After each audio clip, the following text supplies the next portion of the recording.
രാഷ്ട്രീയ നേതാവായിരുന്ന അതീവ് അഹമ്മദിന്റെ ഇളയ മകൻ അബാൻ അഹമ്മദ് കാർ അപകടത്തിൽ മരിച്ചു. അബാൻ അഹമ്മദ് സഞ്ചരിച്ചിരുന്ന SUV നിയന്ത്രണം വിട്ട് ഡിവൈഡറിൽ ഇടിച്ച് കയറിയാണ് അപകടമുണ്ടായത്. ഉത്തർപ്രദേശിലെ കുപ്രസിദ്ധ ഗുണ്ട രാഷ്ട്രീയ നേതാവായിരുന്ന അത്തീഖ് അഹമ്മദിന്റെ ഇളയ മകൻ അബാൻ അഹമ്മദ് അപകടത്തിൽ മരിച്ചു. ഉത്തർപ്രദേശിലെ ഝാൻസിയിലുണ്ടായ കാർ അപകടത്തിലാണ് ഇയാൾ മരിച്ചത്. വ്യാഴാഴ്ച രാവിലെ അബാൻ അഹമ്മദ് സഞ്ചരിച്ചിരുന്ന SUV നിയന്ത്രണം വിട്ട് റോഡ് ഡിവൈഡറിൽ ഇടിച്ചു കയറിയതോടെയാണ് അപകടമുണ്ടായത്. അബാനോടൊപ്പം യാത്ര ചെയ്തിരുന്ന സുഹൃത്ത് സോനുവും അപകടത്തിൽ മരിച്ചു. കാറിലുണ്ടായിരുന്ന മറ്റു 3 പേർക്ക് ഗുരുതരമായി പരിക്കേറ്റതിനെ തുടർന്ന് ആശുപത്രിയിൽ പ്രവേശിപ്പിച്ചു. അപകടത്തിന്റെ കാരണം കണ്ടെത്താൻ പോലീസ് അന്വേഷണം ആരംഭിച്ചിട്ടുണ്ട്. അബാൻ തന്റെ ജ്യേഷ്ഠ സഹോദരൻ അലി അഹമ്മദിനെ കാണാനായി ഝാൻസിയിലേക്ക് പോകുകയായിരുന്നുവെന്നാണ് വിവരം. അലി അഹമ്മദ് നിലവിൽ ഝാൻസി ജയിലിലാണ്.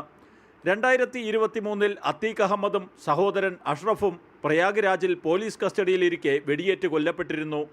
അതിനു മുമ്പ് മറ്റൊരു മകൻ അസാദ് അഹമ്മദും പോലീസ് ഏറ്റുമുട്ടലിൽ കൊല്ലപ്പെടുകയായിരുന്നു. ജനം, ഡൽഹി.